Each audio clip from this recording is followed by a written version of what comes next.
Le réseau Éducation et Solidarité est une association internationale qui a pour objectif de rassembler les acteurs de la santé et de l'éducation pour œuvrer au bien-être des communautés éducatives et à l'extension des systèmes de protection sociale solidaire partout dans le monde. Le réseau a été fondé en 2009 par la NGEN avec l'Internationale de l'éducation, qui est la Fédération mondiale des syndicats de l'éducation, et l'Association internationale de la mutualité, avec l'appui du Bureau international du travail. Et aujourd'hui, le réseau rassemble plus de 40 organisations sur les 5 continents.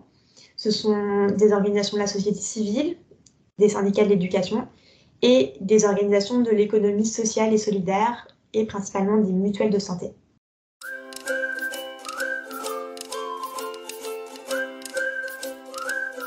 Alors, l'UNSA Éducation est un des membres français du réseau Éducation et Solidarité. Et en tant que membre du réseau, l'UNSA a été amenée à participer à différentes actions au niveau régional ou international. L'UNSA a participé à des campagnes de plaidoyer pour le bien-être des communautés éducatives, à des ateliers d'échange de bonnes pratiques sur les thématiques de la santé à l'école, de la santé au travail, de l'éducation à la protection sociale, ou encore à la création et à la diffusion en France d'enquêtes internationales sur la santé du personnel de l'éducation, comme ça a été le cas pour le baromètre international.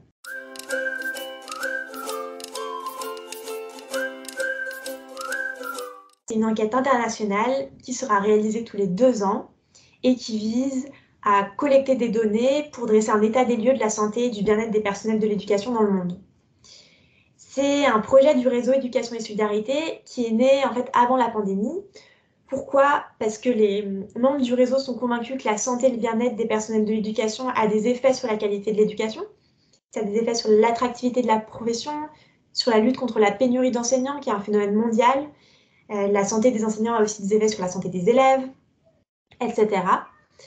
Et donc, face à ces constats, le réseau Éducation et Solidarité, avec la Fondation NGEN pour la santé publique, ont mis en place le baromètre international de la santé et du bien-être du personnel de l'éducation. Le baromètre s'intéresse aux problématiques liées aux conditions de travail, aux ressentis professionnels et au bien-être des personnels de l'éducation.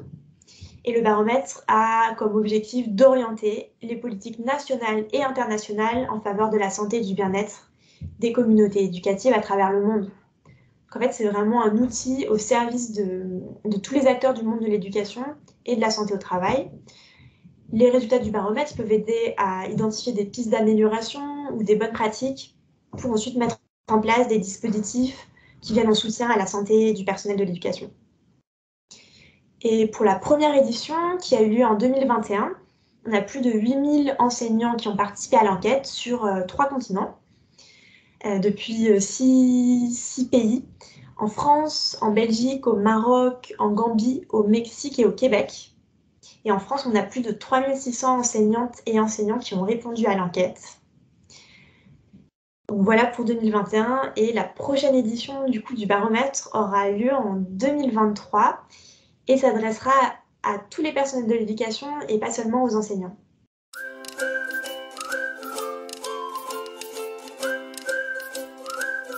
Alors en fait, il n'y a pas de volonté de comparer.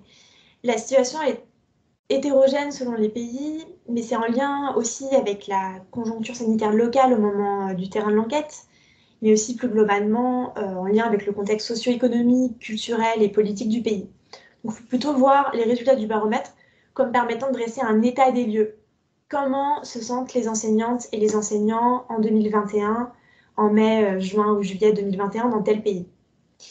Et le baromètre international montre qu'à la fin de l'année scolaire 2020-2021, les enseignants et les enseignantes en France sont éprouvés, sont épuisés après des mois et des mois de pandémie.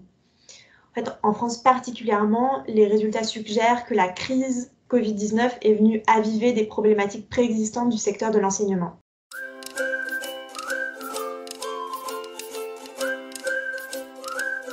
La santé globale apparaît préservée, avec moins de 2 enseignants sur 10 qui la jugent mauvaise ou très mauvaise, mais elle apparaît fragilisée dans sa dimension psychologique en France, mais aussi en Belgique et au Québec, avec près d'1 enseignant sur 2 qui rapporte ressentir souvent, très souvent ou toujours, des sentiments négatifs comme le cafard, l'anxiété ou le désespoir.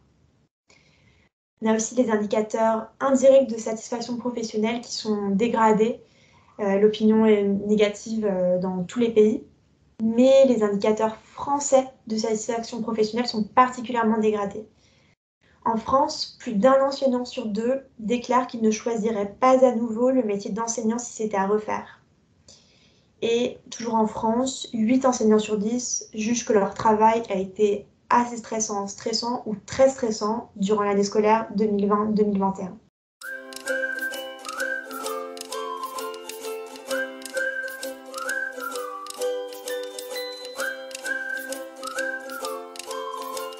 Un sujet, c'est celui de la violence au travail. Près d'un tiers des enseignants ont été victimes de violences et 2 tiers ont été témoins de violences au travail. La violence peut être physique, morale ou en ligne. Et les auteurs de violences vécues par les enseignants sont souvent des élèves ou des parents d'élèves, mais aussi, dans de nombreux cas, d'autres membres du personnel.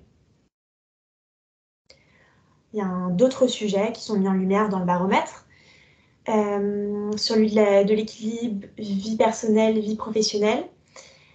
Les enseignants portent un avis partagé sur l'équilibre vie pro-vie perso, mais en France, où la balance est jugée le moins positivement, avec 70% d'entre eux qui sont insatisfaits de leur équilibre vie personnelle, vie professionnelle. On a aussi près de 9 enseignants sur 10 qui déplorent la faible valorisation sociétale du métier d'enseignant. Et le taux d'insatisfaction est aussi très important vis-à-vis des possibilités d'évolution et des salaires.